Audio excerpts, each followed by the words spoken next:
कैसे गुजरे 5 साल? धामी जी थोड़ा तो इसका रखो ख्याल। इस अघोषित डिजिटल इमरजेंसी के दम पे जो है आपके 5 साल गुजरे हैं। कैसे धाकड़ हो आप? कौन सा ऐसा कंटेंट था जिसकी वजह से इसको इंडिया में बैन करना पड़ा? और मोदी जी ने भी कहा है कि लोकतंत्र में आलोचना आलोचना जरूरी है। नमस्कार साथियों, इस वक्त हम खड़े हैं उत्तराखंड क्रांति दल के दफ्तर के बाहर। आप देख सकते हैं उत्तराखंड क्रांति दल के नेताओं ने आज आह्वान किया था, जिस तरह से सोशल मीडिया में लगातार उनकी पोस्टें हटाई जा रही थी। और ये सिर्फ मामला यूपी के तक नहीं, जो तमाम सोशल मीडिया क्रिएटर्स हैं, इन्फ्लुएंसर हैं, उनकी भी पोस्ट लगातार सोशल मीडिया से टेक डाउन किया जा रहा है।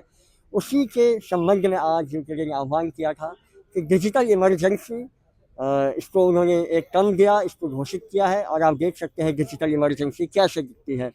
आप देख सकते हैं उस तरफ से पुलिस ने बैरिकेडिंग कर दी है और इस तरफ से पुलिस ने अपने वाहन लगा दिए हैं। और बीच में अब हाई वोल्टेज ड्रामा हो चुका है।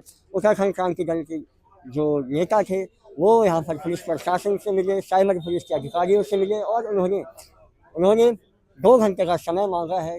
जितनी भी ये पोस्टें हटी है, इस पर एक ठोस जवाब उनकी तरफ से मांगा गया है। आइए हम कुछ लोगों से बात करते हैं और पूछते हैं क्या आश्वासन उनको अभी तक मिला है पुलिस द्वारा। तो हमारे साथ उत्तराखंड क्रांति दल के आई.टी. प्रकोष्ठ के नेता संजय सिरसवाल जी मौजूद हैं। संजय जी, गांधी जी को 5 साल में हो गए हैं। ये 5 साल के बाद आज आपने एक इस तरह का जो एक मुहिम आज छेड़ी है, डिजिटल इमरजेंसी नाम दिया इसको, क्यों जरूरत पड़ी इस चीज़ की? देखिएगा, 5 साल हो गए हैं, इसके लिए उनको बधाई। लेकिन उनको भी इंट्रोस्पेक्शन करने की ज़रूरत है, अपना आकलन करने की ज़रूरत है कि किस तरह से वो 5 साल गुजरे हैं। कैसे गुजरे 5 साल? धामी जी थोड़ा तो इसका रखो ख्याल। और आपके 5 साल कैसे गुजरे हैं वही दिखाने के लिए हम लोग यहाँ पे हैं कि सत्ता के नशे में चूर होकर के आपकी पुलिस, आपकी साइबर सेल और आपका जो आईटी है वो किस तरह से विपक्ष की आवाज़ दबा रहा है लगातार। ठीक है, मेटा और तमाम प्लेटफॉर्म्स पे जहाँ पे विपक्ष अपनी बात रख रहा है वहाँ पे उनकी आवाज़ को दबाने का काम कर रहा है। और ये डिजिटल अघोषित डिजिटल इमरजेंसी जो आपने लगा रखी है, इस अघोषित डिजिटल इमरजेंसी के दम पे जो है आपके 5 साल गुजरे हैं। आप सत्ता के खिलाफ लोगों को, सत्ता के आलोचकों को आप धरती पर तो अलग तरीके से, आप सोशल मीडिया पे भी, इंटरनेट पे भी, वेब की दुनिया में भी आप झेलना नहीं चाहते हैं। तो हमारा एक सिंपल सा स्वघोषित धाकड़ हो। ये कौन सी धाकड़ी, कौन सी दिलेरी है? दिलेरी तो तब होती जब आप आलोचनाओं का सामना करते।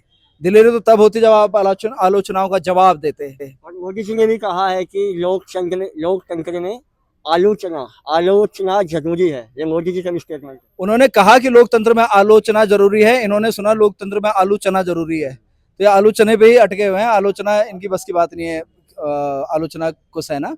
और न सहने की हरकत यह है कि तमाम उन पोर्टल्स पे आप जो है, उन फेसबुक पेजेस पे आप जो है स्ट्राइक कर रहे हैं, उन पे उनके कंटेंट को इंडिया में बैन कर रहे हैं। हमारा सवाल यह है कि अगर वो कंटेंट भारत की अखंडता, उसकी संप्रभुता पर चोट कर रहा है, उससे खतरा है उसको, तो डालने वाले को आप मुकदमा दर्ज कीजिए, जेल डालिए। लेकिन आप नहीं कर रहे, आप सिर्फ इंडिया में बैन कर दे रहे हैं।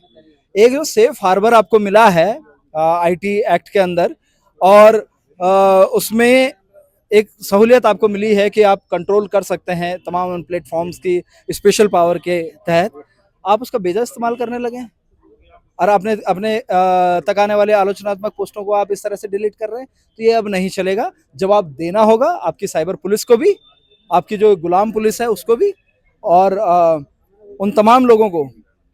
पुलिस में अच्छे लोग भी हैं, लेकिन बहुत सारे हैं जो गुलामी कर रहे हैं, और साइबर सेल की गुलामी उनमें से एक है। उसीलिए हम लोगों ने वो बोर्ड हम ये लगाने वाले हैं, भाजपा साइबर पुलिस थाना, क्योंकि अब ये साइबर पुलिस थाना नहीं रह गया है, भाजपा का साइबर पुलिस थाना हुआ है।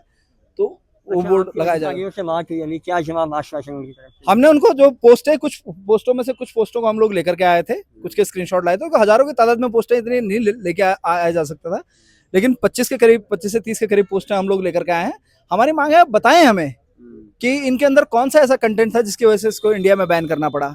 और नहीं है तो ये जाति क्यों, ये उस अधिकारी का नाम बताएं जिसने जानबूझकर ये हरकत करी है, उसका नाम बताएं। और तमाम वो पेज जो चाहे उसमें स्वाभिमान वसूली अभियान मोर्चा हो, चाहे उसमें धाकड़ धामी हो, धुरंधर धामी हो, जो इस तरह के कंटेंट को प्रमोट कर रहे हैं, जो विपक्षियों पर तंज कसे जाते हैं, बिलो द बेल्ट जाकर के बात की जाती है, उन तमाम चीज़ों पे जो इस तरह से बात की जा रही है, उन पेजों पे कब लगाम लगाएंगे जब हमारे ऊपर कार्रवाई कर सकते हैं, हमारे पेजेस के ऊपर कार्रवाई कर सकते हैं, बाकी इंडिपेंडेंट मीडिया हाउसेस पे कार्रवाई कर सकते हैं, जो कंटेंट क्रिएटर्स हैं उन पर कार्रवाई कर सकते हैं, तो इन लोगों पे कार्रवाई क्यों नहीं होती है, ये हमारी मांग है।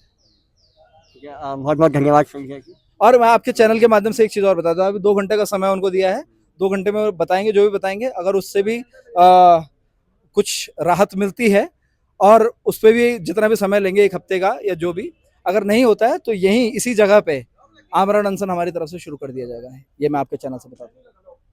एक हमारे साथ यूपीडी के नेता संजय सिलसवाल जी, उन्होंने स्पष्ट शब्दों में चेतावनी की है और जवाब मांगा है प्रशासन या महकमे आला अधिकारियों से, और जो भी जिम्मेदार व्यक्ति है उसको लेकर।